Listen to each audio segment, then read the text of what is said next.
Bonjour et bienvenue sur la chaîne Hélios Guidance. Je vous propose d'aller explorer la vie sentimentale et émotionnelle des Vierges pour la période juin-juillet 2023. Alors toujours pareil, dans un premier temps un tirage relationnel et dans un second temps un tirage pour les célibataires ou toute personne qui cherche une amélioration de sa vie sentimentale. Avant de commencer, je voulais remercier infiniment tous ceux qui sont déjà abonnés, qui commentent, qui likent et qui partagent mes vidéos. Et si ce n'est pas encore le cas, si vous ne l'avez pas encore fait, je vous encourage à le faire. Si vous êtes abonné, vous pourrez recevoir les notifications de la parution des vidéos et donc ne rater aucune de vos guidances. Et les likes, partages et commentaires aident la chaîne à se développer et me permettent de continuer à vous offrir ces guidances tous les mois. Donc merci infiniment à tout le monde. Allez, c'est parti, on va regarder quel est l'arcane majeur qui va donner la tonalité de cette période pour vous les Vierges.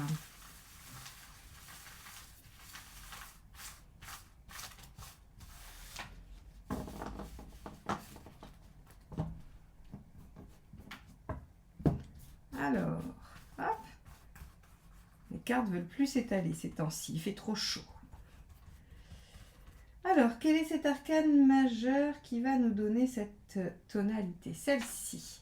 La justice inversée. Alors, avec la justice inversée, il y a du déséquilibre, évidemment. Il y a aussi peut-être des décisions qui sont prises et qui ne sont pas forcément justes ou qui ne sont pas en votre faveur. On peut aussi avoir le sentiment de ne pas être entendu. On peut aussi avoir l'obligation de passer par des chemins détournés. Avec la justice à l'envers, on a plusieurs axes de réflexion possibles et on va tout de suite voir dans le tirage relationnel comment ça peut s'articuler avec ce qui se passe pour vous. Alors, on y va, on va regarder un petit peu le positionnement du partenaire. Hop là, bah ça sera celle-ci qui s'est retournée, je vais aller la chercher, voilà. Et donc, c'est le soleil. Hop, regardez. Ces cartes sont magnifiques, c'est le True Black Tarot, hein, pour ceux qui me demandent régulièrement quels sont les noms de mes tarots. Voilà, celui-ci c'est le True Black, il est absolument sublime. Donc, le soleil, très belle carte de positionnement. Il y a de la positivité, de l'enthousiasme, de la joie, du sentiment de réussite, une belle ouverture, de la complicité, des sentiments, une réciprocité, parce que le soleil, je vous rappelle que c'est une carte de couple qui parle quand même de réciprocité. Pour moi, c'est la plus jolie, hein. L'arcane 6 est très très belle, elle parle d'affect aussi, mais avec le 19, vous avez cette complicité, cette réciprocité. Il y a quelque chose de l'ordre de l'égal à égal, hein. Donc on est dans un échange, dans un couple un peu gémellaire. Et donc ici, on a un ou une partenaire qui semble être dans des dispositions extrêmement positives et joyeuses et pleines d'optimisme pour la suite. Alors, on va regarder quel est, vous, votre positionnement.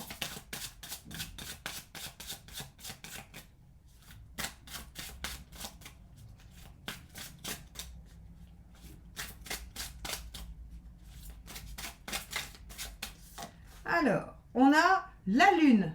Intéressant, le Soleil et la Lune. Alors, certains diront qu'elles sont complémentaires, d'autres diront qu'elles sont opposées.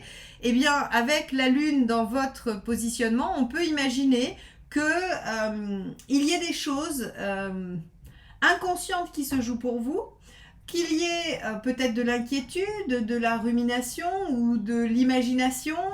Ça peut être la fécondité, hein, ça peut être le fait que vous ayez plein de projets en tête et envie de réaliser, mais quoi qu'il en soit, on a quand même cette notion de l'inconscient qui vient jouer des tours. Alors, moi j'aurais tendance à dire, les Vierges, que vous êtes plus inquiets que votre partenaire par rapport à quelque chose, à une décision que vous avez prise et qui vous met dans l'instabilité. Je pourrais, dans l'instabilité émotionnelle, attention, parce qu'avec la Lune, on est vraiment dans tout ce qui est intérieur. C'est-à-dire que il y a peu de choses dans une réalité concrète avec la Lune, hein. On est vraiment avec soi-même, avec son inconscient, son intériorité, son imagination. On n'est pas vraiment aux prises avec des choses pratico-pratiques, hein. Donc ici, si vous voulez, avec ce soleil et cette lune, déjà deux arcades majeures, hein, qui sont, c'est pas négligeable quand on a dans les positionnements des arcades majeures. Ça veut dire qu'on a quand même deux forces. Alors est-ce que le partenaire arrive suffisamment avec sa positivité, son enthousiasme, son optimisme à entourer votre lune et à la rendre plus douce? C'est une possibilité, on va aller voir. Ou bien, non, justement, vous mesurez la différence entre son enthousiasme et votre inquiétude et ça vous stresse encore plus. On va aller regarder ça. Bon, d'où le déséquilibre. Hein. Je veux dire, la justice inversée suffit à elle-même à expliquer ça, par exemple. Hein. C'est pas forcément du tout un événement ou quelque chose comme ça. Alors, skill block. Waouh, on a quand même que des arcanes majeures pour l'instant. Donc, c'est l'ermite. Hein. Voilà. Skill block avec l'ermite, c'est soit un temps de réflexion, soit un temps de patience, un temps d'attente, quelque chose qui vous tracasse, soit un isolement, un sentiment de solitude.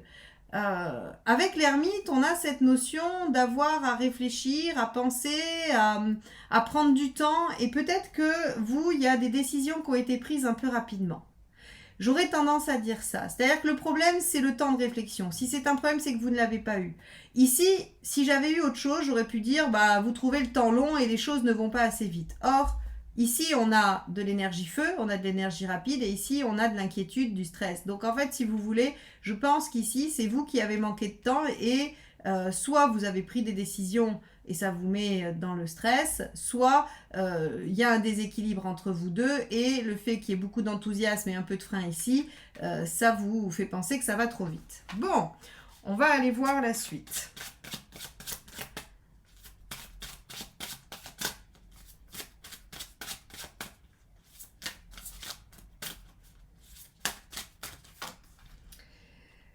Le jugement, encore un arcane majeur. Regardez. Hop, je vous les penche parce que sinon vous ne voyez pas les jolis dessins. Mais regardez ça, c'est magnifique. Alors, ce qui aide, c'est le jugement. Bah déjà, c'est de communiquer, d'accord? C'est de communiquer, c'est d'être fidèle aux engagements, de continuer ce qu'on a commencé hein, dans le conseil. Le jugement, c'est ça, c'est tenez vos engagements, ne lâchez pas, soyez confiants, ayez foi, soyez optimistes vous aussi. Donc, avec un jugement, on vous dit, il n'y a pas de raison de vous sentir en difficulté par rapport à ce qui est en train de se passer. C'est pas vraiment justifié d'être inquiet à l'idée que ça ait pu se passer trop vite ou que ce soit déséquilibré ou que vous n'ayez pas eu de temps. C'est pas... voilà, on vous dit visiblement, vous pouvez rester conforme à ça, à ce qui est en train de se dérouler et ne pas vous inquiéter. On va aller voir au contraire ce qu'il n'est pas bon de faire.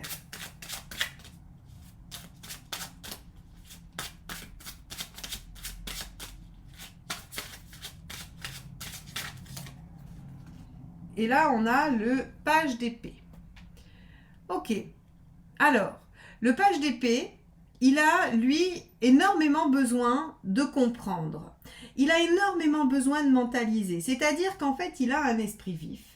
Et il est capable de décortiquer un peu les choses et surtout il est capable d'aller chercher l'info. C'est pour ça que souvent, je ne sais pas si vous entendez dans d'autres guidances que le page d'épée, c'est celui qui va stalker, je crois que c'est ça le terme, hein, qui va espionner les autres sur les réseaux, qui va essayer de chercher des informations, qui va se renseigner, qui essaye de savoir un petit peu. Parce qu'en fait, le page d'épée, lui, il a besoin de comprendre. Il a besoin de comprendre intellectuellement.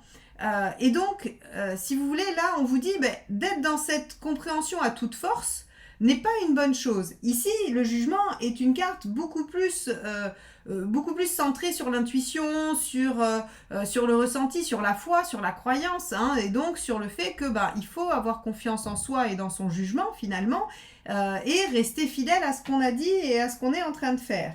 Alors que le page, lui, il complique tout. Il complique tout parce qu'il mentalise tout, il réfléchit sur tout et finalement, il peut, avec l'aide de la lune, ces deux-là en même temps, ils peuvent vous faire des scénarios dignes de Spielberg ou de Kubrick ou de Tim Burton encore. Hein. Si vous voulez, ces deux-là ensemble, vous passez pas des nuits sereines. Donc là, on vous dit, ne venez pas alimenter la lune avec le page d'épée qui réfléchit trop, qui cherche trop d'explications à tout. Hein. C'est-à-dire que si quelqu'un va vous dire bonjour avec une intonation comme ça ou comme ça, vous allez vous dire qu'il y a peut-être quelque chose et le page d'épée, il cherche. Qu'est-ce que ça veut dire si l'intonation, elle est comme ci ou comme ça? Est-ce que cette personne a voulu dire ça ou pas? Alors que si ça se trouve, la personne, elle vous a juste dit bonjour rapidement parce qu'elle n'a pas fait attention et il n'y avait absolument rien derrière, vous voyez? Donc, ici, on vous dit, on ne vous conseille pas d'être là-dedans. On vous dit, soyez plutôt dans le fait d'être optimiste, d'être positif par rapport à ce que vous avez amorcé avec le ou la partenaire. Bon, on va aller voir ce ce qu'il est prévu de faire pour le ou la partenaire. Hop là.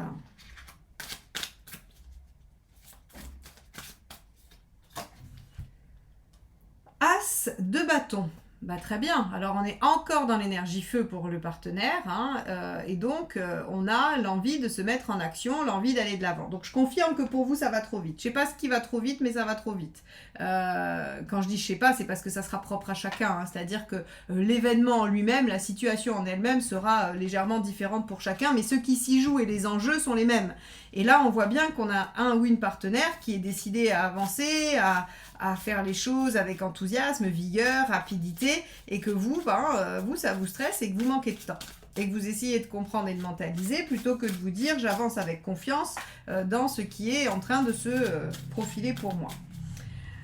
Alors vous avez dans quelle direction? Ah, super, regardez, l'arcane 6. Alors, je vous disais que avec l'arcane 19, le soleil, c'était les deux cartes de couple et d'amour. Donc vous, c'est bien, parce que ça veut dire que vous allez quand même vous laisser porter par votre cœur et que vous allez faire des choix ou vous engager grâce au cœur. Donc, a priori, vous arrivez à déjouer l'enjeu avec le page ici qui voudrait bien mettre le bazar. On a quand même une victoire. Il faut savoir que c'est un arcane majeur, donc il est plus fort que lui. Là, on a aussi un arcane majeur. Mais si on arrive à bloquer le page d'épée, on peut imaginer que l'arcane 6 vient se connecter à la lune plutôt du côté de l'intuition et du ressenti que sur le côté de l'inquiétude. Donc si vous voulez, vous allez vous sentir peut-être osciller entre vos peurs parce que les choses vont trop vite et que vous avez manqué de temps de réflexion et en même temps une espèce d'intuition, de ressenti qui vous guide vers un choix du cœur. Je vous invite à suivre le cœur. On va aller voir où vous en êtes à la fin.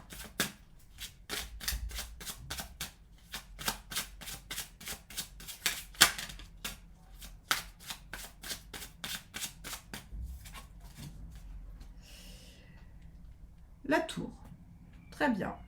Alors, je vous la montre, parce que voilà, hop. La tour. Encore un arcane majeur. Vous en avez 1, 2, 3, 4, 5 dans votre jeu. Alors, celui-là, il ne compte pas. 6. Vous avez 6 arcanes majeurs. Alors, la tour, c'est l'inattendu qui vient remanier les choses. C'est le bouleversement. C'est-à-dire que, visiblement, sur ce mois de juin-juillet, il y a des choses qui vont pas fonctionner comme vous l'avez prévu. Très clairement. C'est-à-dire que vos choix... Alors, je vais reprendre. Ici, je vous ai dit que ça pouvait être une décision déjà prise. C'est possible. Pour peut-être une bonne moitié des vierges, la décision est déjà prise et c'est ce qui se passe et ça va être remis en question à la fin de la période. Je vous ai dit, la justice peut justifier tout simplement ce déséquilibre entre vos deux énergies.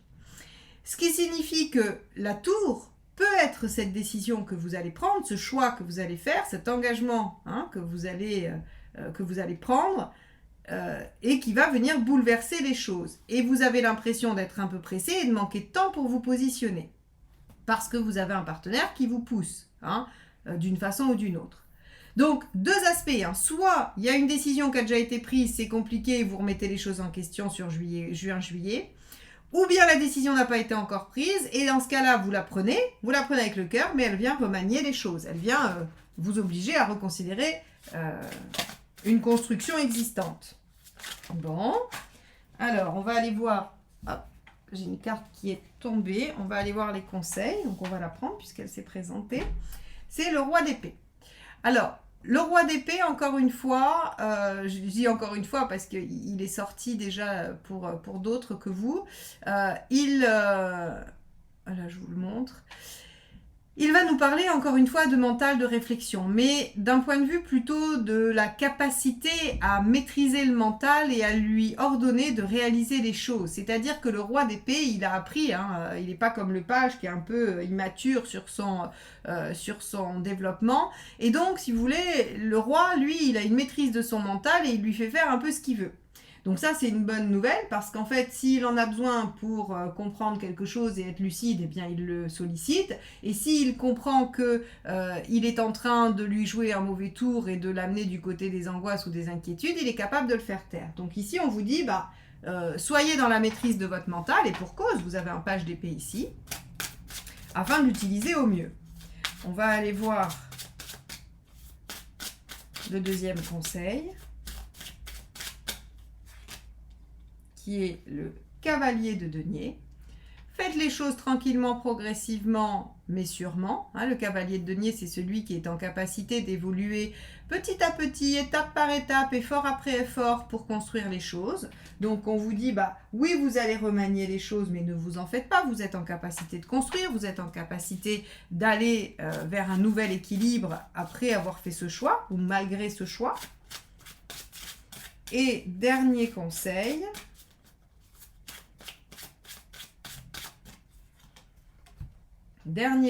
vous avez la force. Encore un arcane majeur dans votre jeu.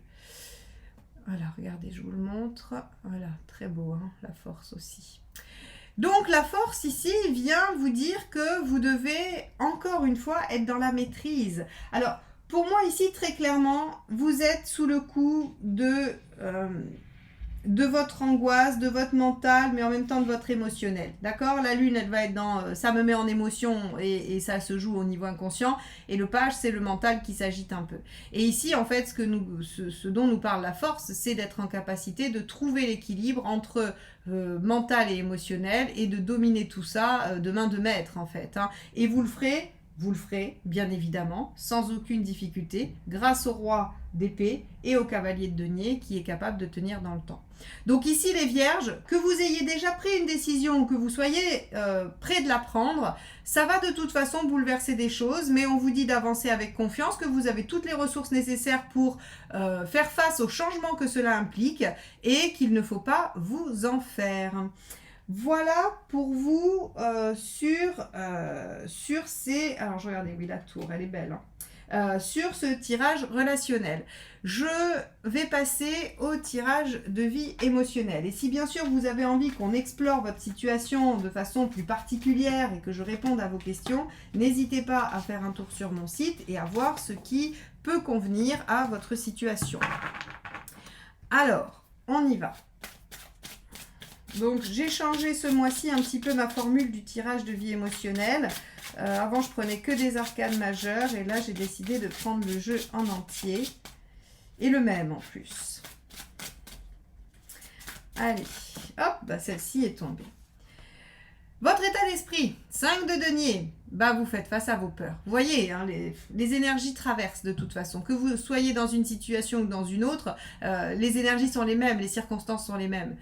Le 5 de denier, vous faites face à des peurs, vous faites face à vos inquiétudes, à ce que vous avez probablement construit de par des expériences passées, une construction, ce que vous avez vu, connu par le passé, dans vos représentations, dans vos références. Et donc, en fait, ça a créé des... on va dire comme des petits items auxquels vous vous référez, alors que finalement, il n'y a pas de raison, puisque le 5 de denier nous assure que les peurs qu'on subit n'ont pas de valeur concrète réelle, c'est-à-dire qu'elles ne peuvent pas se matérialiser. D'accord? On va aller voir ce que vous voulez. Vous voulez l'arcane 13. Voilà, je vous montre. Vous voulez l'arcane 13, c'est-à-dire une transformation radicale, un changement, une guérison probablement, en finir avec quelque chose qui fait souffrir. Quoi qu'il en soit, vous voulez ce changement, vous voulez cette transformation parce que vous avez peur, parce que vous êtes sujet à vos peurs. On va aller voir pourquoi ça pourrait ne pas fonctionner, pourquoi la transformation pourrait se bloquer, ce qui pourrait être un frein.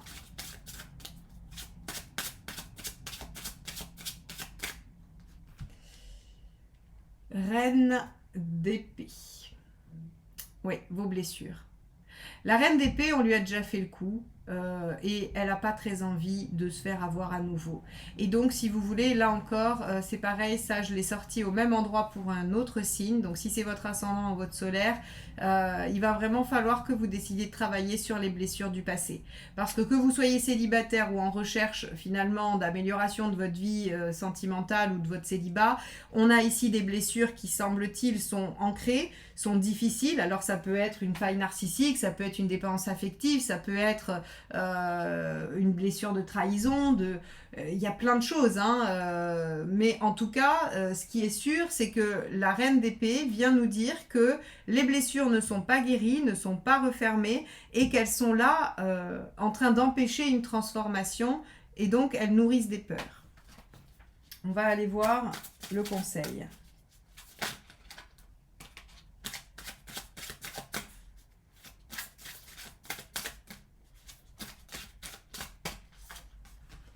Le conseil, c'est le roi de denier. Ah oui, mais c'est pas facile, hein. Le roi de denier en conseil, c'est détachez-vous, mettez moins d'importance, qu'il n'y ait pas d'enjeu. Mais c'est très difficile à faire, il y a forcément un enjeu. La vie sentimentale, ça fait partie de l'équilibre, ça fait partie de ce qui régit pratiquement le plus nos vies. Et donc ici, en fait, si vous voulez, alors je vais le recouvrir, je vais en prendre un autre parce que je trouve que ce conseil-là, oui, il est très juste, il est très bien. Il faut lâcher, il faut se détacher de ça, mais j'imagine que vous avez déjà essayé 20 fois, que c'est votre souhait et que vous n'êtes pas beaucoup plus avancé avec ce roi de denier. Alors après, ce roi de denier vient peut-être nous signifier que c'est quand même assez ancré ou que c'est quelque chose qui résiste un peu, hein. C'est peut-être ça. On va aller en chercher une deuxième pour voir un petit peu. Le 7 de bâton. D'accord. Alors, le 7 de bâton, ok.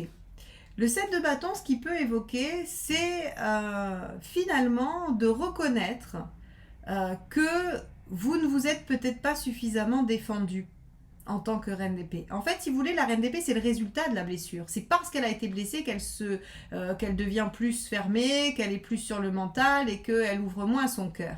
Et là, en fait, le 7 de bâton, ce qu'il demande, c'est de défendre son territoire, de défendre ses plates-bandes et d'imposer le respect, finalement, hein, de s'imposer.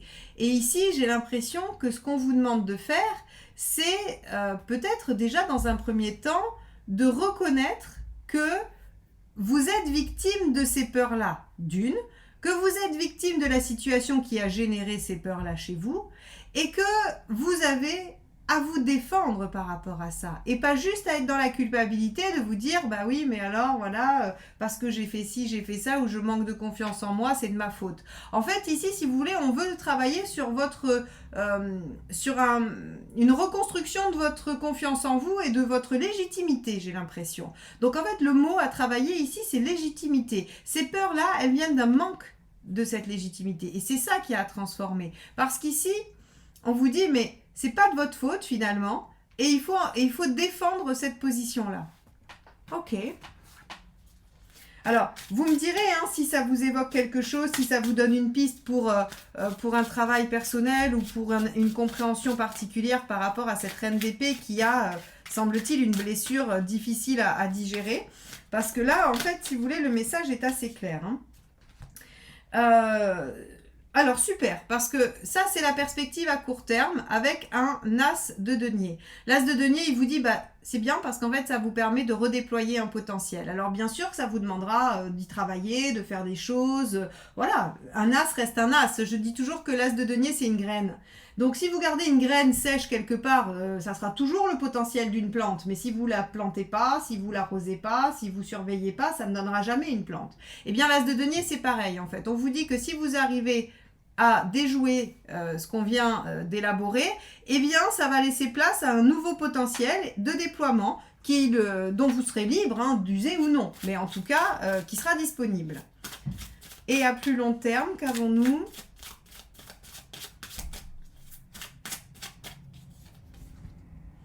On a le cavalier d'épée, super. Vous serez, alors ça me fait très plaisir, parce que le cavalier d'épée, c'est celui qui est victorieux de tous ses combats. C'est celui qui va, qui traverse toutes les épreuves et qui en sort avec brio, avec une réussite splendide. D'ailleurs, vous voyez comme il est fier, comme il est beau, comme il se tient droit parce qu'il a obtenu, grâce à sa vivacité d'esprit, sa fougue, sa passion, il a réussi à obtenir ce qu'il souhaitait et à déjouer les pièges. Alors, attendez, pas du tout, c'est le cavalier de coupe. Alors, c'est intéressant aussi. Alors, gardez quand même à l'idée le cavalier d'épée, d'accord? Mais en fait, c'est le cavalier de coupe, ici, il y a une coupe, vous voyez. Et elles sont pas faciles à reconnaître, ces cartes-là. Hein. Mais je vais vous interpréter le cavalier de coupe aussi, mais je pense que c'est pas pour rien que c'est le cavalier d'épée qui m'est venu en premier. Donc n'effacez pas ça. Gardez-le quand même dans un coin de votre tête et gardez-le. Le cavalier de coupe, lui, c'est celui qui est capable de suivre son cœur. C'est celui qui est capable de l'ouvrir. C'est celui qui est capable de dire ce qu'il ressent, ce qu'il pense. Il est capable d'offrir son cœur. Et donc, si vous voulez, pour aller vers ce qui va le rendre heureux, ce qui lui permet de se déployer. Donc, c'est une magnifique ouverture, hein, que ce soit le cavalier d'épée ou le cavalier de coupe, c'est une magnifique ouverture parce que ce que ça veut dire, c'est que ce potentiel que vous allez mettre à jour, eh bien, il va pouvoir se déployer, vous allez être en capacité d'y aller. Les cavaliers sont en mouvement, ils vont vers autre chose, ils vont vers une réalisation, ils sont actifs, ils progressent, ils cheminent, et quand c'est de la coupe, ils cheminent grâce à leur cœur, ils se servent de leur cœur comme guide, et quand c'est l'épée, eh bien, c'est leur vivacité, leur capacité à dépasser les obstacles. Donc, de toute façon, ici, vous êtes victorieux par rapport à ces peurs, par rapport à ces blocages, et ça, c'est une excellente nouvelle pour vous, les vierges. Voilà ce que nous dit votre tirage. J'espère que ça vous aura apporté des pistes de réflexion. N'hésitez pas à laisser des commentaires pour venir, nourrir cette réflexion et peut-être nourrir vos réflexions entre vous les vierges. Je vois parfois de très beaux échanges dans les commentaires. Certains apportent à d'autres et il y a des éléments de compréhension qui se font. Et du coup, c'est très très riche. Je vous invite à le faire. Moi, je vous lirai avec plaisir de toute façon. Je vous souhaite un très beau début d'été et je vous dis à très très vite sur de nouvelles guidances. Bye bye.